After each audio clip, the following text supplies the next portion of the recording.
Les investisseurs ne devraient pas croire qu'ils assistent au début d'un nouveau marché haussier et une récession des bénéfices devrait encore constituer un obstacle majeur à tout gain cette année, a déclaré Morgan Stanley. Si les événements de la semaine dernière n'ont pas conduit à un renversement immédiat de ce dernier rallye du marché baissier, un rallye haussier dans un marché baissier, nous ne pensons pas non plus qu'ils aient offert des preuves permettant de suggérer qu'un nouveau marché haussier aurait commencé depuis le mois d'octobre. Selon la banque d'affaires américaine, une pause ou une réduction des hausses de taux serait favorable aux actions car la hausse des taux d'intérêt a pesé lourdement sur le marché l'année dernière.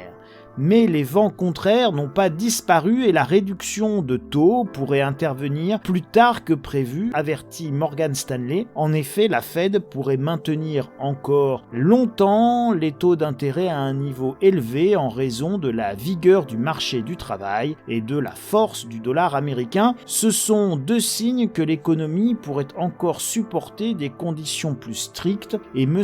Powell a précédemment cité un marché du travail tendu comme une raison pour laquelle la Fed doit rester restrictive dans sa politique monétaire. Il n'y a vraiment aucune raison pour les investisseurs en actions de s'enthousiasmer pour une éventuelle baisse de taux. Voilà ce que vient de déclarer la grande banque d'affaires américaine Morgan Stanley qui confirme ce que je vous dis depuis des semaines. Les marchés se trompent, oui, ils se trompent, même s'ils ont toujours raison et qu'il ne sert à rien d'avoir raison contre les marchés, même si ces derniers ont tort, et ils anticipent un arrêt trop prématuré des hausses de taux.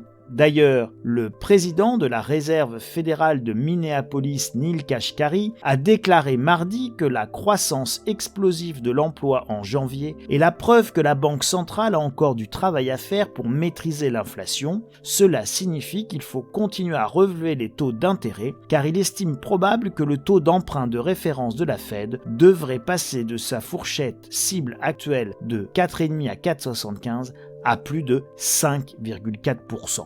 En gros, il vient d'annoncer au marché qu'ils ne veulent rien entendre de nouvelles hausses de taux d'intérêt. Mais ce n'est pas le plus grave, car en fait, de tout cela, Wall Street finalement se fiche comme d'une guigne tant que les bénéfices sont là et que les dividendes sont plantureux. La seule chose qui fasse baisser les marchés actions américains, c'est l'effondrement des bénéfices des entreprises. Il n'y a que cela qui soit de nature à inquiéter les psychopathes du porte-monnaie et du portefeuille de Wall Street. Et justement, côté récession des bénéfices, c'est l'expression employée par Morgan Stanley, je cite, « Les indicateurs prospectifs de la croissance des bénéfices par action dans le S&P 500 sont devenus négatifs vendredi dernier », soulignant un présage majeur qu'une récession des bénéfices est sur le point de frapper le marché boursier. Une croissance négative des bénéfices, SIC, vous retiendrez encore une fois l'utilisation de cette expression truculente et extraordinaire de croissance négative, des bénéfices par action ne s'est produite que 4 fois au cours des 23 dernières années et chaque année a été suivie d'une baisse significative des cours sur le marché. Ce qui rend cette analyse plus puissante, c'est que, historiquement, la majorité des baisses de prix des actions surviennent après que la croissance des bénéfices par action à terme soit négative. En d'autres termes, cette récession des bénéfices n'a pas été évaluée selon nous. Comprenez bien cela. La seule chose qui intéresse les marchés américains, ce sont les multiples de valorisation des actions qu'ils achètent. C'est quoi un multiple de valorisation ? C'est le nombre de fois les bénéfices que l'on paye une valeur.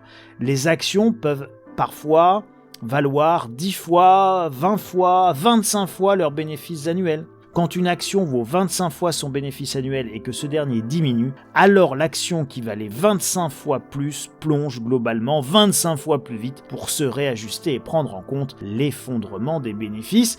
Si les bénéfices baissent, alors les marchés chuteront lourdement et surtout durablement. Il est déjà trop tard, tout n'est pas perdu, mais quand même préparez-vous à retourner sur le marché boursier une fois qu'il aura beaucoup baissé.